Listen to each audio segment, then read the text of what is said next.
वंदे कुसुम। परम प्रेम में शिशि ठाकुर, परम आराध्या जगत जननी शिशि बर्मा, परम पूज्य पाद शिशि बड़दा, परम पूजनीय वर्तमान आचार्य शिशि दादा के श्री चरणों में मेरा कोटि कोटि प्रणाम। इस ऑनलाइन सत्संग में उपस्थित आप सभी पंजाधारी दादा लोगों को मेरा हार्दिक जय गुरु, और सभी गुरु भक्तों, माताओं, बहनों, बच्चों को भी मेरा हार्दिक जय गुरु। दास दादा हमेशा अपने गण के साथ, अपने भक्तों के साथ, अपने गुरु भक्तों के साथ लेकर के लगे रहते हैं। हम उनका बहुत ही आभार व्यक्त करते हैं कि वो हमको समय समय पर याद करते हैं, जिससे हम लोग ठाकुर जी का सुमिरन कर सकें। जिंदगी जब तक रहेगी फुर्सत न होगी काम से, कुछ समय ऐसा निकालो प्रेम कर लो श्री राम से। तो आज हम आपके इस मुंबई ऑनलाइन सत्संग में बैठे हैं। तो अभी चर्चा के दौरान जो भी मेरे दिमाग में ठाकुर जी बुलवाएंगे वही हम लोग बोलने की चेष्टा करेंगे, और आपस में परिचर्चा की बात है। कोई ये नहीं है कि हम बहुत विद्वान हैं और आप विद्वान नहीं हैं, आप बहुत विद्वान हैं हम नहीं हैं, ये नहीं है। आपस में हम लोग गुरु भाई हैं। ऐसे ही ठाकुर जी की जो बातें जानते हैं, सुनते हैं, जो दिमाग में आती हैं, जो हमको ज्ञान अनुभूति होती है, उसकी भी चर्चा होगी, डीपी वर्ष की भी चर्चा होगी, और पुण्य पोथी की भी चर्चा होगी। सारी बातें इस शरीर द्वारा निकलेंगी जो मालिक निकलवाएंगे। देखिए, महाभारत तो खत्म हो गया। हम लोग जानते हैं कि महाभारत खत्म हो गया, लेकिन महाभारत में जो पात्र थे और वो पात्रों ने जो अपना काम किया, और उन पात्रों में कौन कौन इस धराधाम पे अवतरित हुए, आज हम उसकी चर्चा करते हैं। तो उस चर्चा में है, यदा यदा हि धर्मस्य ग्लानिर्भवति भारत, अभयुत्थानम् अधर्मस्य तदात्मानं सृजाम्यहम्। पवित्राणाय साधूनां घृणासायश्च दुष्कृतां धर्म संस्थापनार्थाय संभवामि युगे युगे। यही मालिक, यही भगवान, यही ठाकुर जी कह रहे हैं कि जब जब इस परिवेश में, इस वातावरण में, इस यूनिवर्स पे जब जब धर्म की हानि होती है, तब तब प्रभु को आना पड़ता है शरीर धारण करके। शरीर धारण करके प्रभु आए उस महाभारत काल में, जिनको श्री कृष्ण के नाम से हम लोग जानते हैं। उसके पहले श्री राम के रूप में आए, उसके बाद आज पुरुषोत्तम श्री ठाकुर अनुकूल चंद्र जी के रूप में इस धराधाम पे अवतरित हुए हैं। बहुत बड़ा भाग्य है आप लोगों का और मेरा, और उन लोगों का जिन्होंने ठाकुर जी को ग्रहण किया है, और उन लोगों का भी भाग्य है जो लोग ठाकुर जी की चर्चा सुन रहे हैं। तो सुनना और सुन करके उसको कार्य में परिणित करना। क्यों? क्योंकि बहुत से लोग जिसका भाग्य होगा, जिसका भाग्य बदलना होगा, जो बहुत पुण्य आत्मा होंगे, वो सुनने के बाद उसमें लिप्त होंगे, उससे जुड़ेंगे, कार्य करेंगे। नहीं तो बहुत से लोग सुनेंगे और चले जाएंगे, और इस जन्म में भी उनको समझ में नहीं आएगा। समझ में चर्चा आती नहीं है जल्दी। क्यों? कि दिमाग, ब्रेन जो है ना, जैसे हम सत्संग में बैठे तो हैं, लेकिन केवल शरीर बैठा है, मन कहीं और घूम रहा है। भाई, ये सत्संग क्या है? सत्संग में हमें अपने मन की ही दवा दी जा रही है। ये शरीर आपका निरोग हो जाए तो निरोग नहीं हो सकता है। आप कितना मेडिसिन खा लीजिए। आज आप मोबाइल खोलिए, बहुत से छोटे बड़े डॉक्टर आते हैं, बहुत से लोग समाधान बताते हैं। शरीर में ये रोग है, ये खा लो जी, ये जीरा खा लो जी, ये सौंफ खा लो जी, ये कर लो जी, मेथी खा लो। अरे भाई, ये कितना हो खा लो, ये शरीर स्वस्थ नहीं होने वाला है। शरीर स्वस्थ होगा, शरीर स्वस्थ होगा जब मन स्वस्थ होगा। जब मन स्वस्थ होगा, जब आत्मा स्वस्थ होगी, और मन स्वस्थ हो जाएगा तो शरीर अपने आप स्वस्थ हो जाएगा। उसको खाने पीने की जरूरत नहीं पड़ेगी कि क्या खाना है क्या नहीं। ये मन ही गड़बड़ है मेरा। ये मन मस्तिष्क हमारे ब्रेन को गड़बड़ कर देता है, इसलिए हमारा शरीर खराब हो जाता है। वरना खराब शरीर वाले, देखिए प्रेमानंद जी महाराज की तो किडनी नहीं है, कितना अच्छा बोलते हैं, लोग उनके भक्त हैं, क्या खाते हैं। शरीर अस्वस्थ होने पर भी वो अपना काम करता है, लेकिन मन ही गड़बड़ है। तो मन गड़बड़ क्यों है? इस मन को साधने की बात है। और इस मन के लिए ही वो मैंने महाभारत की बात कही कि जब जब धर्म की हानि होती है ना, तब तक प्रभु अवतरित होते हैं। तो आज कलयुग में पुरुषोत्तम अवतरित है, और पुरुषोत्तम के शरण में जब हम आते हैं तो पुरुषोत्तम क्या करते हैं? पुरुषोत्तम हमें अस्त्र शस्त्र प्रदान करते हैं। महाभारत में भगवान कृष्ण ने पांडवों को पकड़ा या पांडव ने उनको पकड़ा, दोनों ठीक। तो पांडव क्या ऐसे जीत गए? पांडवों के पास अस्त्र शस्त्र था, उस अस्त्र शस्त्र का उपयोग किए, और उस अस्त्र शस्त्र को बताने वाले, उसको चलाने वाले, उसकी प्रैक्टिस कराने वाले पुरुषोत्तम हमारे भगवान श्री कृष्ण थे। वैसे ही हमको मालिक मिले हैं, हमको ठाकुर मिले हैं, हमको पुरुषोत्तम मिले हैं। उन्होंने हमको अस्त्र शस्त्र प्रदान किया है, और वो अस्त्र शस्त्र यदि चलेगा नहीं, मत चले, मत यूज हो, लेकिन उसकी प्रैक्टिस करती रहनी पड़ेगी, वरना उसमें जंग लग जाएगा। जंग लग जाएगा तो ये दुनिया का महाभारत, हम जी महाभारत खत्म नहीं हुआ है। आप सोच रहे हैं, हम लोग सोचते हैं महाभारत पढ़ लिए खत्म हो गया। नहीं जी, वो महाभारत पढ़ करके ये सोचना है कि ये दुनिया का जो महाभारत है ना, इस महाभारत को हम कैसे जीतेंगे। क्या आज दुर्योधन नहीं है? क्या आज जो है दुशासन नहीं है? दोनों हैं, अच्छे लोग भी हैं और बुरे लोग भी हैं। लेकिन इसीलिए मैं कह रहा हूं, तो सबसे पहला अस्त्र उठाने से पहले हमको सोचना होगा कि कौन हमें अस्त्र प्रदान करेगा, वैसा अस्त्र जो कि इस महाभारत में हम इस युद्ध को जीत जाए, इस पूरे जीवन के युद्ध को जीत जाए। कौन? उसकी तलाश करनी पड़ेगी इस दुनिया में। इसीलिए ठाकुर ने कहा है कि बाजार घूम कर गुरु करने में निष्ठा गई जहन्नुम में, होगी क्या तेरी शंका दूर, होगा क्या कुछ लाख जन्म में।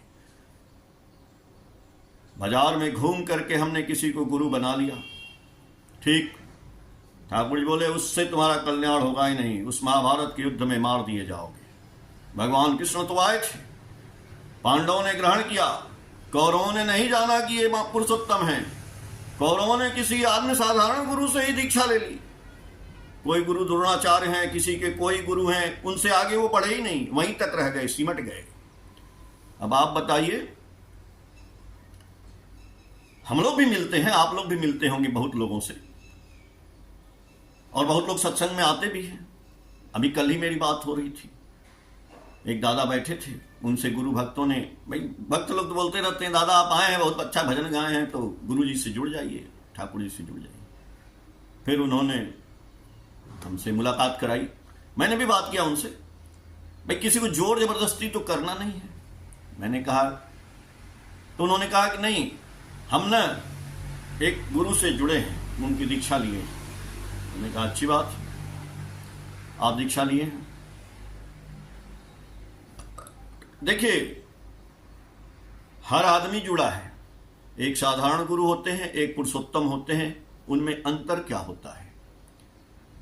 अरे एक मोटर चलता है ना, चाहे फ्रिज का मोटर है, फ्रिज में एक मोटर होता है और उसमें वो पंखा चलता है, पूरे फ्रिज को ठंडा करता है।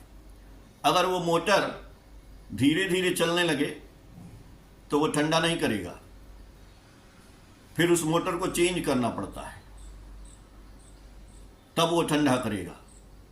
चाहे ये पंखा चल रहा है, चाहे आपका एसी चल रहा है, कुछ भी चल रहा है, बल्ब जल रहा है, जब तक करंट रहता है खूब बढ़िया से चलता है, लेकिन हमने यदि घर में इन्वर्टर लगाया तो फिर धीरे धीरे चलता है।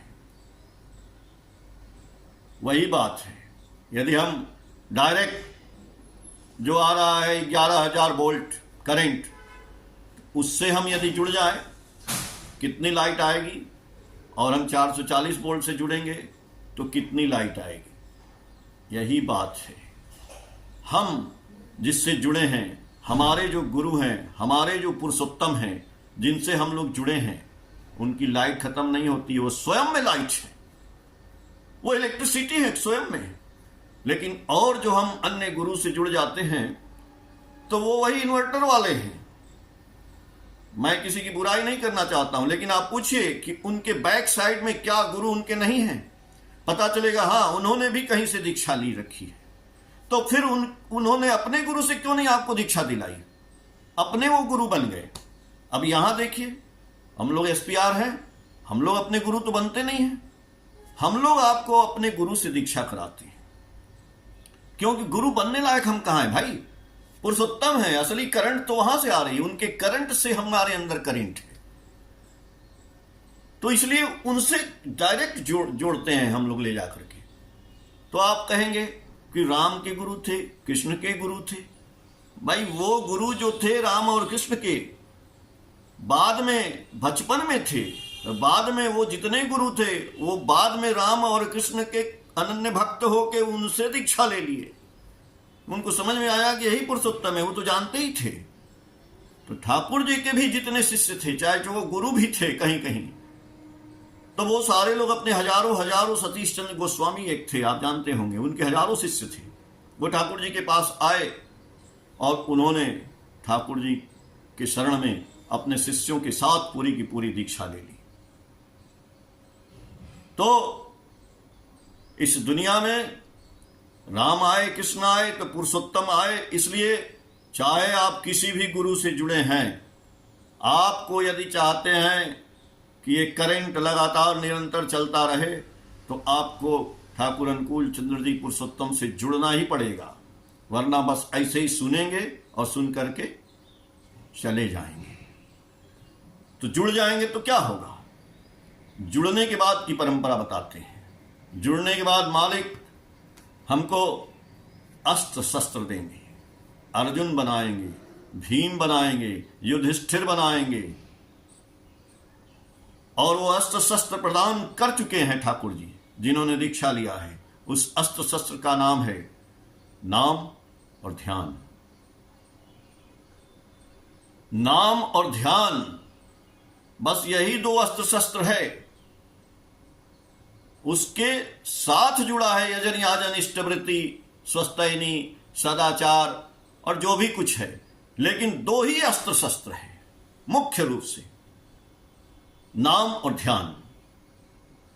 हम नाम करते हैं ठाकुर जी का, तो नाम का सुमिरन प्रभु ने कहा है कि निरंतर होते रहना चाहिए, अनवरत होते रहना चाहिए। अभी पुण्य पोथी की बात मां ने किया था। ठाकुर जी ने पुण्य पोथी में बोला है बांग्ला में कि मानुष एकटा पाखी पोसे अताके खेते दीते होगे। मैं हिंदी में बताता हूं। मनुष्य एक पक्षी पोसता है, तो पक्षी पोसता है तो उसको केवल पोसने से पोस नहीं होता है, उसको खाना देना होता है। अगर हम उस पक्षी को खाना नहीं देंगे, ये पुण्य पोथी की बात है, तो वो पक्षी क्या करेगा? जिस खांचे में आपने बंद किया है, वो भूख लगेगा तो उस खांचे पे अपने मुंह से वार करेगा और वो खांचा टूट जाएगा और उसमें से पक्षी निकल जाएगा। चलो उड़ जा रे पंछी, ये देश हुआ बेगाना। भैया वो खांचा क्या है? ठाकुर जी बोले वो पंछी क्या है? बोले यही तुम्हारी आत्मा ही तुम्हारी पक्षी है। और वो खांचा क्या है जी? वो खांचा हमारा ये शरीर है। इस शरीर के अंदर उस आत्मा रूपी पक्षी को हमने बंद कर रखा है। तो ठाकुर बोले कि उस पक्षी को भूखा नहीं रखना है, उसको खाना देना पड़ेगा, और खाना नहीं देंगे तो वो पक्षी इस पिंजड़े को खा जाएगा।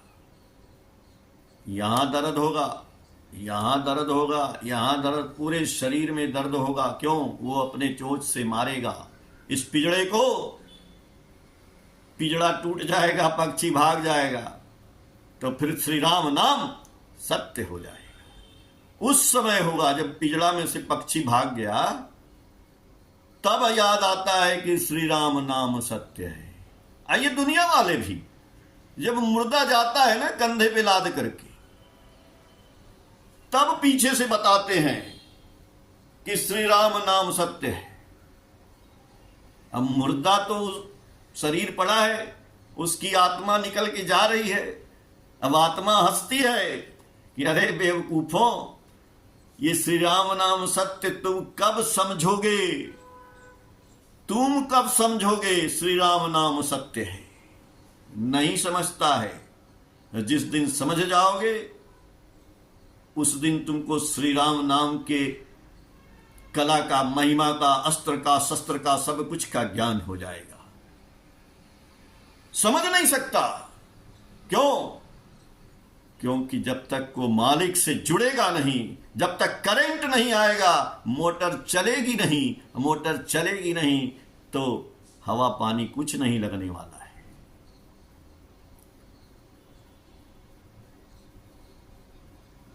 तो उस मालिक का जो नाम मिला है आपको, बहुत भाग्यवान है आप। नाम करना है, सुमिरन करना है, उस राम नाम रूपी गुरु जी के बीज मंत्र को अनवरत करना है। अनवरत ऐसे नहीं होता है। ठाकुर जी बोले हैं सुबह दोपहर शाम 1 घंटा नाम। अगर नहीं कर सकते हैं तो जितना करना है भाई, प्रैक्टिस तो आपको करना ही पड़ेगा। बिना प्रैक्टिस किए कुछ होगा नहीं। और प्रैक्टिस करके हम सोचते हैं हम ध्यान में बैठ गए हैं, यही ध्यान है। ये ध्यानवान नहीं है कि हम 1 घंटा बैठे और आंख बंद करके गुरु जी का नाम ध्यान कर लिए, हो गया ध्यान। बिल्कुल नहीं है। ध्यान वो है जो हमारे मालिक करते थे। ध्यान वो है जो हमारे पुरुषोत्तम करते थे। ध्यान वो है जो हमारे ठाकुर करते थे। नाम वो है जो हमारे ठाकुर करते थे। ठाकुर तो हमेशा नाम में रहते थे, नाम करते रहते थे। और अभी है, सूरज डूबता था तो नाम कर रहे हैं, इधर उधर बैठे नाम करते थे। तो आप बोलोगे कि ध्यान कब करते थे? ध्यान तो वो जीवन भर किए। वही ध्यान हमको करना है। ध्यान होता क्या है? बैठ करके आंख बंद कर लेना और चिंतन कर लेना, ये ध्यान नहीं है। ध्यान होता है हर समय ध्यान हो।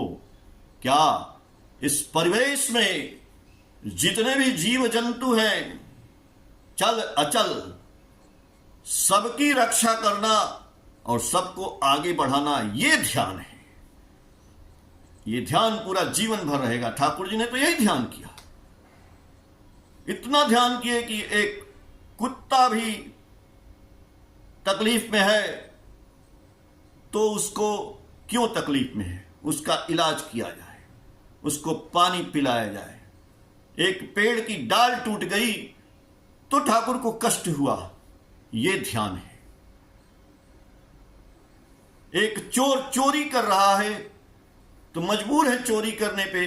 वो क्यों चोरी कर रहा है, उसका चोरी कैसे छूटेगा, उसके चोरी को छुड़ाने के लिए ठाकुर जी स्वयं चोर से दोस्ती करके प्रैक्टिकल में आकर के उस चोर की चोरी छुड़ाते हैं। यह ध्यान है। एक शराबी शराब पी रहा है, हेम कवि, वो शराब पीते पीते इस शरीर को बर्बाद कर रहा है। जब मालिक के शरण में आता है तो वो कैसे शराब छोड़ेगा, उसको प्रैक्टिकल रूप में लाना, ये ध्यान है। खाली बैठ करके ध्यान करना ये तो थियोरेटिकल है।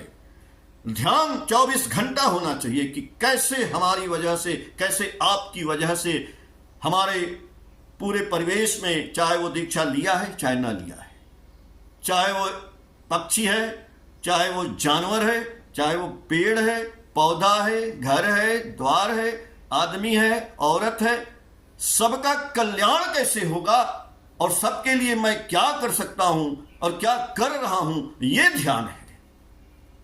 यह निरंतर ध्यान है। और ध्यान में हम कभी कभी गड़बड़ी कर बैठते हैं, डायरेक्ट पहुंच जाते हैं। भैया तुम गुटखा खाना छोड़ दो यार, तुम शराब पीना छोड़ दो यार, तुम गाली देना छोड़ दो यार, तुम निंदा शिकायत करना छोड़ो यार, काहे करते हो? आपके कहने से छोड़ देगा? वो कहने से नहीं छोड़ेगा, क्योंकि उसको तो चारों तरफ से प्रवृत्तियों ने लपेट रखा है। उसके अंदर अच्छाई है, ऐसा नहीं है कि कोई आदमी के अंदर अच्छाई नहीं है, सबके अंदर अच्छाई है, लेकिन उसके ऊपर कचड़ा पड़ गया है बुराई का, तो उसको निकालना पड़ेगा। वो कर्तव्य आपका है, मेरा है। निकालने के लिए बोलने से नहीं कि ये कचड़ा निकल जा। अरे भाई, कचड़ा में उतरना पड़ेगा आपको।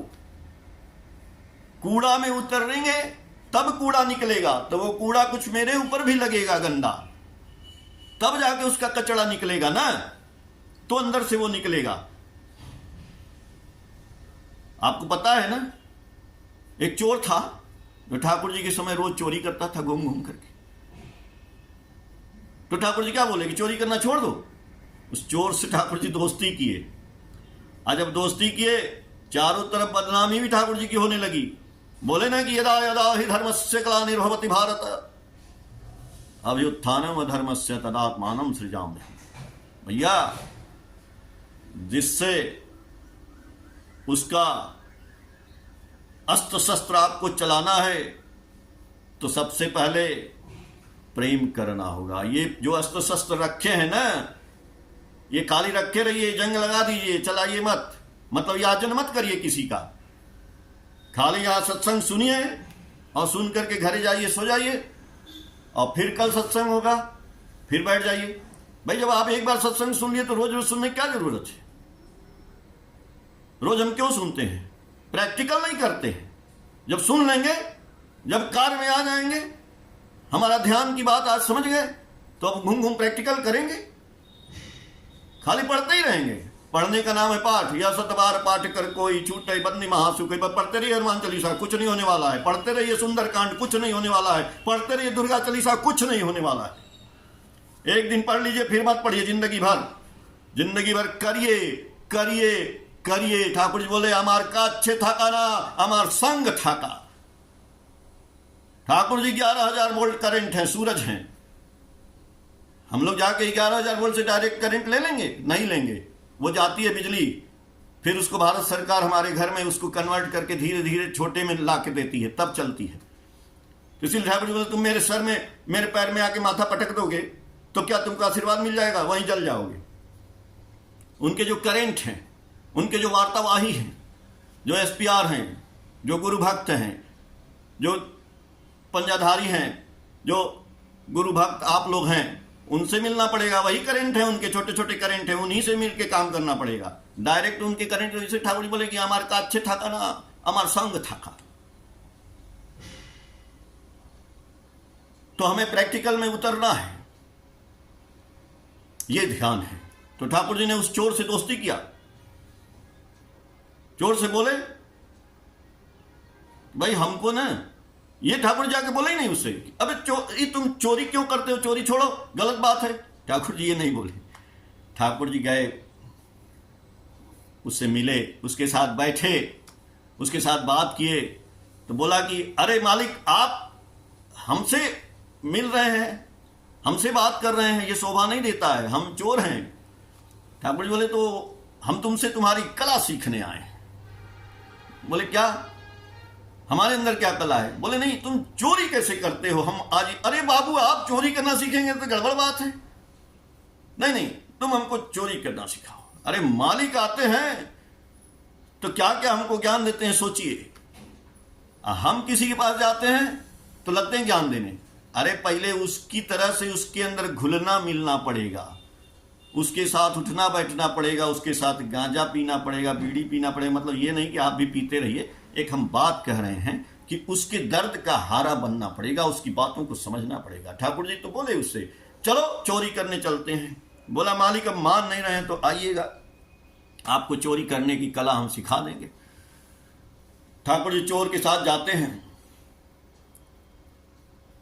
तो चोर कहता है, रात में निकलता है बाहर और दरवाजा को ऐसे ही छोड़ देता है। बाहर आता है तो एक जगह ले जाता है, फिर बोलता है मालिक ये सब कपड़ा निकाल दीजिए। वो अपना कपड़ा निकाल देगा, कच्छा पहन लेता है, मतलब कच्छा पहने था, अब तेल लगाने लगता है पूरे शरीर पे। तो बोले ये क्या कर रहे हो? बोले मालिक आप भी कच्छा पे आ जाइए और सारे शरीर में ना तेल लगा लीजिए। बोले काहे? बोले आप भी तो बोले कि चोरी करना सीखना है। तो बोले अच्छा तो फिर? बोले कि मालिक वो ना इसलिए कि कोई चोरी करते समय हमको यदि पकड़ेगा ना तो हाथ उसका सरक जाएगा, हम भाग जाएंगे। तो बोले अच्छा। अब ठाकुर जी वहीं पे उसको जो है, अब इतना दूर तो ठाकुर जी दोस्ती किए, उसके बाद ठाकुर जी ने उसकी नब्ज को पकड़ लिया। ठाकुर जी बोले कि अरे ठीक है, हम तेल वो लगा लेंगे सब, लेकिन यार एक बात है। बोले क्या? वो तुम अपना घर का जो दरवाजा है वो तो यार तुम बाहर से लगाए नहीं, ताला वाला बंद किए नहीं, और ऐसे तुम खोल के ही चले आए हो। तो बोले कि हाँ, तो इसलिए आए हैं कि जब हम भागेंगे ना तो जा करके सीधे, अब खोलने में देरी होगा, ऐसे फट से जाके घुस जाएंगे, बंद कर देंगे, पता नहीं चलेगा कौन कौन से घर में से कौन आया था। अब खोलने लगेंगे उतने देर में तो लोग हमको पकड़ लेंगे। तो ठाकुर बोले कि अच्छा, लेकिन यार तुम्हारी औरत पे ना ये 2-4 लोगों की नजर है, अब कहीं वो लोग रात में आ गए तो। अब उस चोर का जो है ना पूरे चोरी करने का जो जज्बा था तुरंत डाउन हो गया, तुरंत बैठ गया वहीं पे। बोला अरे मालिक आप क्या बात कर दिए? बोले हाँ हम तो देखे थे। अब उस चोर जो है वहीं सिमट गया और बोला जल्दी चलिए, अब चोरी नहीं करेंगे। बोले क्यों? तुम तो बोले थे चोरी करना सिखाएंगे, हम सिखा। बोले नहीं नहीं आप चलिए। चोर उस दिन चोरी नहीं किया, भाग गया। ऐसे ही ये प्रवृत्तियां 1 दिन 2 दिन 4 दिन, जिस एक समय होता है उसका, उस समय पे यदि वार कर दिया जाए तो धीरे धीरे वो आदमी उन विचारों को प्रवर्तित करके दूसरी तरफ चला जाता है। ठाकुर जी खुद ये बात किए, उस चोर को तो ठीक किए ही, बहुत से लोगों को ठीक किए। और ठाकुर जी स्वयं, उनकी आदत थी बचपन में रसगुल्ला खाने की। जाते थे दुकान पे, पैसा ले जाते थे, रसगुल्ला खाते थे रोज। हम लोगों की जैसे आदत हो जाती है कि भाई रोज हम शाम को जाएंगे, कोई किसी को जूस पीने की आदत है, किसी को पेप्सी पीने की आदत है, किसी को चाय पीने की आदत है, किसी को बीड़ी पीने की आदत है, किसी को दारू पीने की आदत है, गांजा पीने की आदत। ठाकुर जी को रसगुल्ला खाने की आदत पड़ गई थी बचपन से, तो जाते थे रोज रसगुल्ला, पैसा रहे तो खाते थे। किसी दिन पैसा नहीं था तो उधार भी खा लेते थे, यार कल दे देंगे तो कल दे देंगे। ऐसे करते करते 2-4 दिन उधार खाते रहे। एक दिन गए तो दुकानदार बोला कि आज उधार नहीं देंगे। अब उनको ठाकुर जी को बड़ा खराब लगा, अरे यार आज तो हमको दिया नहीं यार। तो ठाकुर जी घर आए, ठाकुर जी बोले कि ये जो है आज हमारी बेइज्जती कौन कराया? ये मेरी प्रवृत्ति ने मेरी बेइज्जती करा दी। आज मैं इस प्रवृत्ति को तोड़ दूंगा, इससे दोस्ती नहीं करूंगा, इस प्रवृत्ति को ही छोड़ दूंगा। उनके तो कोई गुरु नहीं थे ना ठाकुर जी के, कि जाके गुरु जी से पूछें, जाके गुरु जी की विनती करें। आपके गुरु आपके अंदर हैं, हमारे गुरु हमारे अंदर हैं। ठाकुर जी ने क्या किया, दूसरे दिन उसी समय फिर उनके अंदर वो उद्गार आया, अरे चलते हैं यार, फिर रसगुल्ला खाते हैं, चलो बोला है तो क्या है, चलेंगे। थोड़ा बोलेगा लेकिन दे तो देगा ही, आज फिर मांगेंगे। निकल गए घर से, आगे जाते हैं। फिर देखिए मन में 2 चीज आते हैं, एक निगेटिव एक पॉजिटिव। आगे जाते हैं तो ठाकुर जी के मन में फिर एक विचार आता है, अरे छोड़ो यार आज से नहीं खाएंगे। फिर खड़े हो जाते हैं, फिर सोचते हैं अरे यार नहीं चलो खा लेते हैं, क्या करेगा, दे ही देगा, उधार ही दे देगा। तो फिर ठाकुर जी आगे जाते हैं। ऐसे करते थोड़ी देर बाद वो प्रवृत्ति उनको खींचती जा रही है उस रसगुल्ले की दुकान पे। अंत में ठाकुर जी क्या किए कि जमीन पे लेट गए और अरहर का पेड़ था उसको पकड़ लिए जोर से। सोचिए अरहर का पेड़ बहुत जो है मजबूत होता है, उखाड़ेंगे तो उखड़ेगा नहीं, लेकिन उसको पकड़ लिए ठाकुर जी। अब प्रवृत्ति करिए चल रसगुल्ला खाने, कहने नहीं जाएंगे, चल रसगुल्ला खाने नहीं जाएंगे। ऐसे करते करते उन्होंने दोनों हाथ से उस अरहर के पेड़ को उखाड़ दिया। इतनी शक्ति आ गई। ये प्रवृत्तियां हमारे समूल को नाश कर देती हैं, प्रवृत्तियां हमें सुसाइड करने पर मजबूर कर देती हैं। आदमी अंत में फांसी लगा के श्री राम नाम सत्य हो जाता है। तो इन प्रवृत्तियों को निगेटिव नहीं पॉजिटिव बनाने के लिए पुरुषोत्तम की शरण में जो नहीं आएगा वो ऐसे ही मरता रहेगा, कटता रहेगा, बर्बाद होता रहेगा। इसलिए असली करंट से जुड़ना है, ये बैटरी वाले करंट से नहीं जुड़ना है। मैं वही बार बार कर रहा हूं कि किसी की भी दीक्षा ले लिए, बाजार घूमकर गुरु करने में निष्ठा। अरे हम लोग बता रहे हैं पागल हैं, बेवकूफ हैं। भारत सरकार ने ठाकुर जी का डाक टिकट निकाला है, भारत सरकार बेवकूफ है? भारत सरकार ने ठाकुर जी का गोल्डन एक कॉइन निकाला है स्टेट बैंक से, आपको रिजर्व बैंक में मिलता है, उस पर ठाकुर जी की फोटो छपी है, सोने का सिक्का है। भारत सरकार बेवकूफ है। भारत सरकार ने पुरुषोत्तम एक्सप्रेस ट्रेन चलाई है, दिल्ली से पूरी जाती है। भारत सरकार बेवकूफ है। कौन से गुरु का ये सब डाक टिकट और सब मुहर पे छप रहा है जी? फिर भी नहीं लोग जानते हैं, फिर भी नहीं लोग मानते हैं। अरे आप करिए ना जो किए हैं गुरु, कौन मना कर रहा है? ठाकुर जी बोले हैं कि पुरुषोत्तम आते जिस क्षण सभी गुरु की होती सार्थता, उनको धरने से होती नहीं गुरु त्याग की क्षुणि व्यथा। कौन कहता है कि गुरु त्याग हो जाएगा? अरे हमारी शादी नहीं हुई थी तो हमारे माँ बाप हमारे थे, तो हमारी शादी हो गई तो सास ससुर भी हमारे माँ बाप हो गए, हुए ना? वैसे ही आप अपने गुरु को थोड़े छोड़ रहे हैं। उस गुरु के प्रताप से, उस गुरु के आशीर्वाद से आपको पुरुषोत्तम मिल रहे हैं। ये आपके गुरु की महानता है कि वो उनके आशीर्वाद से ही आपको पुरुषोत्तम मिल रहे हैं। इसलिए जल्दी से जल्दी धारण करने की कोशिश करिए।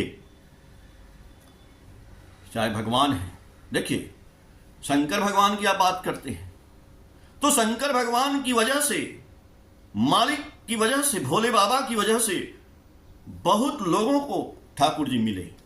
पहला उदाहरण तो ठाकुर जी की मां है भाई। ठाकुर जी की मां के घर में उनके पिताजी ने एक मंदिर बनवाया था घर में, वो शिव जी का मंदिर था। और वहां पे जो पुजारी आते थे शिव जी की पूजा करते थे। जब ठाकुर जी की मां छोटी थी, करीब 5-6 साल की, तो वो अपने पिताजी से बोली, पिताजी हमको भी गुरु मंत्र दिला दीजिए ताकि हम भगवान का जाप करते रहे नाम का। तो उन्होंने कहा अरे बेटी बहुत अच्छा है, चलो। तो उन्होंने, जो पुजारी आते थे, उन्होंने उनकी मां को गुरु मंत्र दिला दिया। तो उनकी मां को गुरु मंत्र क्या मिला? ओम नमः शिवाय। वो बोले ओम नमः शिवाय का जाप करती रहो। देखिए, मैं शंकर भगवान ठाकुर जी के गुरु, कहां से शंकर भगवान की शुरुआत हो रही है और कैसे जो शंकर का प्रेमी है उसको ठाकुर जी मिले हैं, ऐसी बात नहीं है, मिले हैं, मिलते हैं।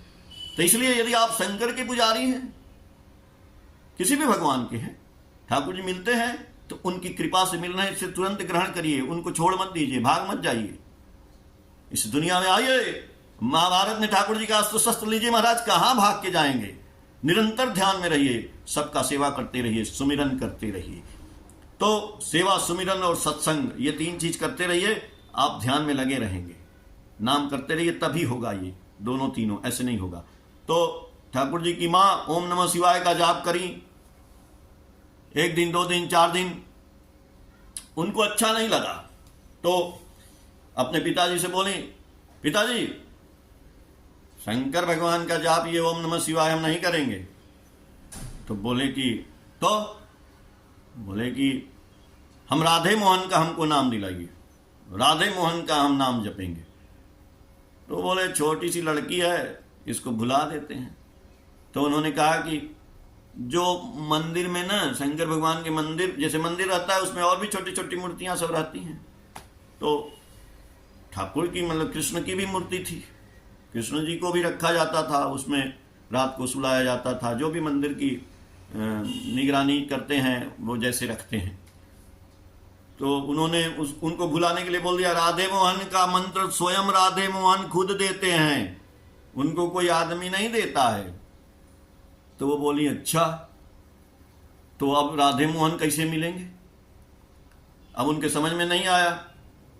तो वो बैठ करके अपना जो है सोचने लगी, रोती रही, रोने लगी। तो उनके एक छोटे भाई थे, लोहास नाम था उनका। तो वो पूछे कि क्यों रो रही हो? बोली कि अरे पिताजी बोले हैं कि राधे मोहन का मंत्र स्वयं राधे मोहन देते हैं। अब बाल सुलभ सोच।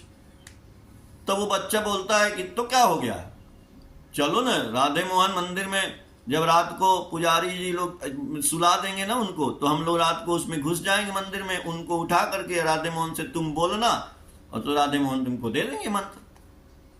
देखिए, विचार शुद्ध होना चाहिए। वो बच्चे दोनों घुस गए और दरवाजा बंद कर लिए।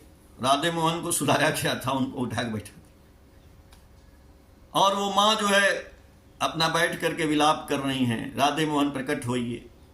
और हमको जो है गुरु मंत्र दीजिए, नाम दीजिए, नाम दीजिए, नाम दीजिए। भाई चमत्कार हो गया। उस मंदिर के अंदर प्रकाश फैला एक। उस प्रकाश में एक महापुरुष की फोटो दिखाई दी उनको, जो टोपी लगाए थे और दाढ़ी रखी थी।